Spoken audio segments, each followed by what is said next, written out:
Hello दोस्तों, स्वागत है आपका हमारे YouTube चैनल पर। तो दोस्तों, आज हम बात करेंगे म्यांमार की। म्यांमार एक ऐसा देश जो कभी साउथ ईस्ट एशिया का एक हिडन जेम हुआ करता था, आज कैसे वो दुनिया के सबसे बड़े इलीगल ड्रग और ह्यूमन ट्रैफिकिंग हब्स में शामिल हो चुका है। इस वीडियो में हम समझेंगे कैसे म्यांमार की पॉलिटिकल इंस्टेबिलिटी ने इस देश को एक ग्लोबल क्राइम कैपिटल में तब्दील कर दिया है। साथ ही हम बात करेंगे कैसे ये पूरे रीजन को इंस्टेबिलिटी की तरफ धकेलने का काम कर रहा है। तो चलिए शुरू करते हैं आज की हमारी इस वीडियो को। पर उससे पहले, चैनल का नाम है दिया ये सब, मेरा नाम है राही मेहता। अभी सब्सक्राइब कर लीजिए चैनल को ताकि आप ऐसी इंफॉर्मेटिव वीडियोस देखते रहें। तो दोस्तों, सबसे पहले म्यांमार का सब कुछ 2021 के मिलिट्री कूप के बाद बदल गया था। सबको याद होगा, 2021 में म्यांमार की मिलिट्री ने पावर अपने हाथ में लेने का काम किया था, इलेक्टेड गवर्नमेंट को हटा दिया गया था और वहीं से सारी कहानी जो है वो शुरू होती है। एक तरफ सिविलियन प्रोटेस्ट हो रहे थे और दूसरी तरफ मिलिट्री क्रैकडाउन ने पूरे देश को सिविल वॉर की तरफ धकेलने का काम किया। पॉलिटिकल इंस्टेबिलिटी का ये माहौल जो था, ये इलीगल एक्टिविटीज के लिए एक परफेक्ट ग्राउंड बन गया। और दोस्तों, म्यांमार जो था वो देखते ही देखते एक पूरी दुनिया के अंदर क्रिमिनल नेटवर्क का हब बन गया। मिलिट्री कूप के बाद म्यांमार की डेमोक्रेटिकली इलेक्टेड गवर्नमेंट को हटाया गया, जिससे पूरे देश के अंदर प्रोटेस्ट और वायलेंस का सिलसिला शुरू हो गया। इस पावर शिफ्ट ने एक लीडरशिप वैक्यूम क्रिएट किया जो देश को और भी ज्यादा डिस्टेबलाइज कर गया और एक सिविल वॉर जैसी सिचुएशन जो थी वो क्रिएट हो गई। मिलिट्री फोर्सेस अपनी पावर कंसोलिडेट करने की कोशिश कर रहे थे, लेकिन उनको म्यांमार की ही एथनिक मिलिशियाज और आर्म्ड ग्रुप से फियर्स ओपोजिशन का सामना करना पड़ा।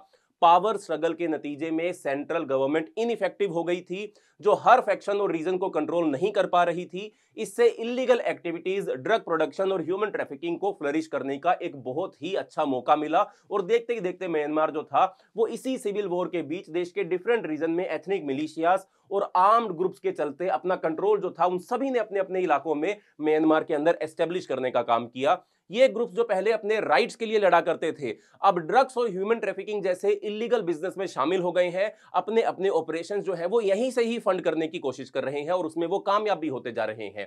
वहीं अगर हम बात करें, म्यांमार दुनिया के सबसे बड़े ओपियम प्रोड्यूसर्स में से एक बन चुका है।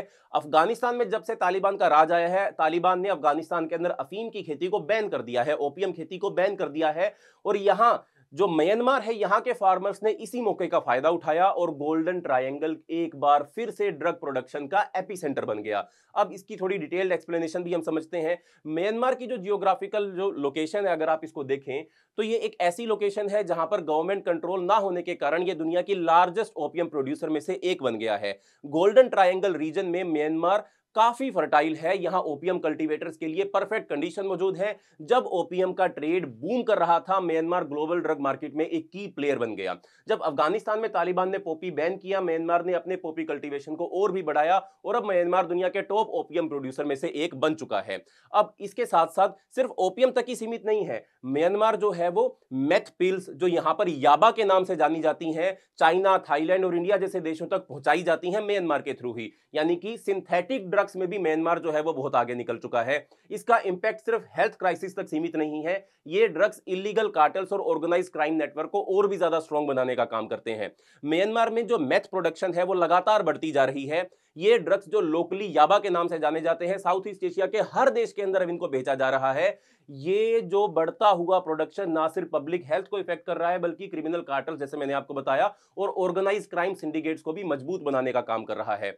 वहीं अगर हम बात करें ह्यूमन ट्रैफिकिंग, ड्रग्स के साथ साथ म्यांमार ह्यूमन ट्रैफिकिंग का एक मेजर हब बन गया है। यहाँ के एथनिक माइनॉरिटीज जैसे रोहिंग्या मुस्लिम्स सबसे ज्यादा वल्नरेबल हैं। लोगों को बेटर लाइफ का सपना दिखाकर सेक्स ट्रेड और फोर्स लेबर में धकेल दिया जाता है। ये एथनिक माइनॉरिटीज जितनी भी हैं म्यांमार की, ये इन्हीं सभी चीजों का सामना कर रही हैं। ये ट्रैफिकिंग ऑपरेशन काफी बड़े क्रिमिनल नेटवर्क का हिस्सा बन चुके हैं, जो कई देशों में स्प्रेड हो चुका है। ये group corrupt official, military personnel के साथ मिलकर लोगों को बॉर्डर के पार स्मगल कर दिया जाता है। आपको जानकर हैरानी होगी कि म्यांमार के कुछ रीजन में एंटायर पूरे के पूरे गांव, पूरे के पूरे विलेज को ह्यूमन ट्रैफिकिंग के शिकार बना दिए गए हैं। यानी कि पूरा का पूरा गांव जो है वो म्यांमार से उठाकर कहीं बाहर बेच दिया गया है या बाहर से उठाकर म्यांमार में खरीद कर लेकर आए गए हैं। ये सिर्फ एक लोकल प्रॉब्लम नहीं है, बल्कि एक इंटरनेशनल क्राइसिस बन चुका है। अब यहां पर करप्शन और क्राइम सिंडिकेट का भी एक बहुत बड़ा नेटवर्क है। म्यांमार की वीक गवर्नेंस और करप्शन ने इस प्रॉब्लम को और भी ज्यादा बढ़ा दिया। रिपोर्ट्स ये बताती हैं कि कुछ मिलिट्री ऑफिशियल्स और लोकल अथॉरिटीज खुद इन एक्टिविटीज के अंदर इन्वॉल्व हैं या फिर इनडायरेक्टली उनको सपोर्ट करने का काम करती हैं। म्यांमार की गवर्नमेंट और मिलिट्री में करप्शन की वजह से इलीगल एक्टिविटीज जैसे ड्रग ट्रेड, ह्यूमन ट्रैफिकिंग, इन सबको वहां पर बढ़ावा दिया जा रहा है। इससे एक ऐसी साइकिल बन गई है जो यहां पावर में लोग इंस्टेबिलिटी से फायदा उठाने लगे हैं, ना ही इसको सोल्व करने की कोई कोशिश की जा रही है। अब वहीं अगर हम बात करें, जो जनता गवर्नमेंट है, जो यहाँ मिलिट्री जनता है और ऑर्गेनाइज क्राइम है, उनके बीच में भी एक नेक्सस है। कुछ मिलिट्री ऑफिशियल पर यह इल्जाम लगा है कि उन्होंने डायरेक्टली या इनडायरेक्टली इन इलीगल ऑपरेशन को सपोर्ट करने का काम किया है, जो प्रॉब्लम को और भी ज्यादा बढ़ा रहे हैं। लोकल मिलिशियाज और इंटरनेशनल क्राइम सिंडिकेट का नेक्सस एक बहुत बड़ा थ्रेट बन गया है, जो म्यांमार को एक फेल्ड स्टेट की तरफ लेकर जाने का काम कर रहा है। अब अगर हम बात करें हम चाइना की, चाइना जो म्यांमार के साथ अपने इकोनॉमिक टाइज का फायदा उठाता हुआ हमको दिखाई दे रहा है। म्यांमार की इंस्टेबिलिटी का फायदा चाइना ने अपने इकोनॉमिक और स्ट्रेटेजिक इंटरेस्ट को बढ़ाने के लिए उठाया है। चाइना ने म्यांमार की पूरी स्टेबिलिटी का फायदा उठाकर अपने इकोनॉमिक इन्वेस्टमेंट को और भी ज्यादा म्यांमार के अंदर आगे बढ़ा दिया है। इसमें रोड्स, पोर्ट्स, पाइपलाइंस जैसे मेजर इंफ्रास्ट्रक्चर प्रोजेक्ट जो है वो शामिल है, जो चाइना के लिए साउथ ईस्ट एशिया तक एक्सेस को और भी ज्यादा बढ़ाने का काम करते हैं। वहीं चाइना की बेल्ट एंड रोड इनिशिएटिव में म्यांमार की एक की एंट्री है, की पार्ट है म्यांमार उसका, जिसका गोल ट्रेड रूट्स को इंप्रूव करना है। इसमें पाइपलाइन, हाईवे का डेवलपमेंट सब कुछ शामिल है। चाइना को इंडियन ओशियन तक कनेक्ट करने के लिए चाइना अब म्यांमार का इस्तेमाल कर रहा है। आप देख सकते हैं मैप के अंदर कि कैसे कितनी पाइपलाइंस, कितने रोड्स, कितने हाईवेज, कितने रेलवे नेटवर्क जो है वो चाइना म्यांमार के थ्रू बनाकर इंडियन ओशियन तक अपना एक्सेस जो है वो बढ़ाना चाहता है, साथ ही साउथ ईस्ट एशियन कंट्रीज के साथ अपनी कनेक्टिविटी को इंक्रीज करना चाहता है। अब म्यांमार की जो जियोग्राफिकल लोकेशन है वो चाइना के लिए एक परफेक्ट गेटवे बन जाती है। जैसे मैंने आपको बताया, चाइना को साउथ ईस्ट एशिया तक एक्सेस दिलवाने का काम भी यही करती है, और इसी इंस्टेबिलिटी को देखते हुए चाइना ने अपने मिलिट्री और इकोनॉमिक प्रेजेंस को म्यांमार के अंदर और भी ज्यादा स्ट्रेंथन करने का काम कर दिया। चाइना को म्यांमार की इंस्टेबिलिटी से फायदा हो रहा है क्योंकि वो अपना इन्फ्लुएंस बिना रेजिस्टेंस के बढ़ाने का काम कर रहा है, जबकि वेस्टर्न कंट्रीज इंटरनल कॉन्फ्लिक्ट पर ध्यान ही नहीं दे रहे हैं। वहीं अगर हम गोल्डन ट्रायंगल की बात करें, गोल्डन ट्रायंगल जहां म्यांमार, लाओस और थाईलैंड की बॉर्डर्स मिलती हैं, आप इसको मैप में देख भी सकते हैं, आपको क्लियरली दिखाई देगा ये पूरा का पूरा इलाका जो है जहां पर म्यांमार, वियतनाम और लाओस की बॉर्डर्स आपस में मिलती हैं, इसे गोल्डन ट्रायंगल के नाम से जाना जाता है।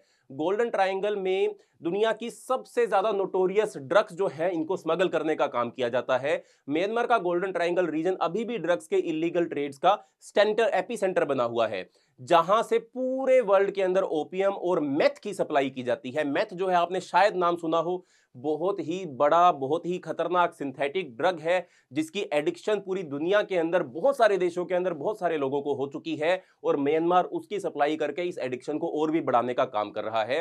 गोल्डन ट्रायंगल जहां म्यांमार, लाओस और थाईलैंड जिसकी हमने बात करी, जहां पर इनकी बॉर्डर्स मिल रही हैं, दुनिया का सबसे बड़ा ड्रग का ट्रेड का एपिसेंटर बन चुका है। वहीं गोल्डन ट्रायंगल में एथनिक मिलिशियाज और रेबल ग्रुप्स ने ड्रग प्रोडक्शन और ट्रैफिकिंग का कंट्रोल अपने कंट्रोल में ले लिया, अपने हाथ में ले लिया, जिससे उनको अपने पॉलिटिकल और मिलिट्री ऑपरेशन के लिए फंड का पैसा भी मिल रहा है।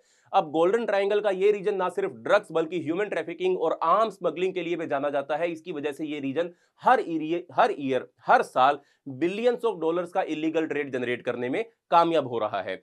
वहीं अगर हम बात करें इसकी भारत के ऊपर क्या इसका इंपैक्ट हो सकता है, तो म्यांमार की इंस्टेबिलिटी का डायरेक्ट इंपैक्ट हमारे देश पर हो रहा है बिल्कुल, क्योंकि हमारी सीमा मिलती है म्यांमार के साथ।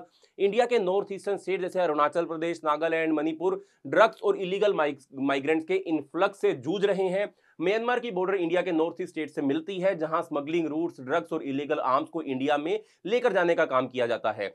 ये रूट्स क्रिमिनल नेटवर्क द्वारा एक्सप्लॉइट किए जा रहे हैं। वहीं इलीगल ड्रग्स और वेपन्स का इन्फ्लक्स इंडिया के नॉर्थ ईस्टर्न स्टेट्स में टेंशन को और भी ज्यादा बढ़ाने का काम करता है, क्योंकि हम जानते हैं कि नॉर्थ ईस्टर्न स्टेट्स जो है वो वैसे भी बहुत ज्यादा सेंसिटिव है, और पहले यहां पर बहुत ज्यादा इंसर्जेंसी की सिचुएशन जो है वो हमको देखने को मिली है, जिसको बहुत ही मुश्किल से कहीं जाकर भारत ने कंटेन करने का काम किया है। बट ये इलीगल ट्रेड जो है ये इन इंसर्जेंट ग्रुप्स को सपोर्ट देने का काम करता है, जिससे सिक्योरिटी थ्रेट भारत के अंदर और भी ज्यादा बढ़ते हैं। म्यांमार के थ्रू ड्रग्स और वेपन्स का स्मगलिंग इंडिया के नॉर्थ ईस्टर्न स्टेट्स को डिस्टेबलाइज करने का काम कर रहा है। इससे लोकल मिलिशियाज और इंसर्जेंट ग्रुप्स को भी सपोर्ट मिल रहा है, जो सिक्योरिटी थ्रेट को और भी ज्यादा बढ़ा रहे हैं। इंडिया ने बॉर्डर सिक्योरिटी को स्ट्रेंथन करने के लिए, ड्रग्स और आर्म्स की स्मगलिंग को कंट्रोल करने के लिए कई ज्यादा कदम उठाए हैं, बट स्टिल अभी इसके ऊपर और भी ज्यादा काम करने की हमको जरूरत है। इंडिया म्यांमार के साथ मिलकर क्रॉस बॉर्डर क्रिमिनल एक्टिविटीज को काउंटर करने की कोशिश तो कर रहा है, बट पूरी कामयाबी अभी हमारे हाथ नहीं लग पाई है। वहीं म्यांमार की ये इंस्टेबिलिटी सिर्फ उसके अंदर तक सीमित नहीं है, इसका असर पूरे रीजन पर पड़ रहा है, साथ ही ये ग्लोबल सिक्योरिटी, ट्रेड और पीस को भी इफेक्ट करने का काम कर रहा है। म्यांमार की इंस्टेबिलिटी का असर इंडिया, चाइना, थाईलैंड, लाओस, आसपास की हर कंट्री के ऊपर पड़ रहा है। इलीगल ड्रग ट्रेड और ह्यूमन ट्रैफिकिंग के साथ म्यांमार ग्लोबल सिक्योरिटी को थ्रेट दे रहा है। ये एक्टिविटीज रीजनल और इंटरनेशनल रिलेशन को भी इफेक्ट करती हैं। तो दोस्तों, म्यांमार का सिचुएशन जो है वो काफी कॉम्प्लेक्स और डिस्टर्बिंग ट्रेंड्स को दिखाता है। इसकी इंस्टेबिलिटी ना सिर्फ अपने देश को इफेक्ट कर रही है, बल्कि पूरे रीजन और वर्ल्ड को भी इफेक्ट करने का काम कर रही है। म्यांमार के केस में हम देख रहे हैं कि किस तरह पॉलिटिकल इंस्टेबिलिटी और करप्शन ग्लोबल क्राइम को बढ़ाने का काम करते हैं। तो दोस्तों, ये वीडियो अगर आपको इंफॉर्मेटिव लगा हो तो वीडियो को लाइक करें, शेयर करें, और अगर आप हमने हमारे चैनल को अभी तक सब्सक्राइब नहीं किया है तो अभी सब्सक्राइब कर लीजिए, ताकि आपको ऐसी डिटेल्ड वीडियोस मिलती रहे। तो मिलते हैं अगली वीडियो के अंदर, तब तक के लिए धन्यवाद, बाय बाय, जय हिंद।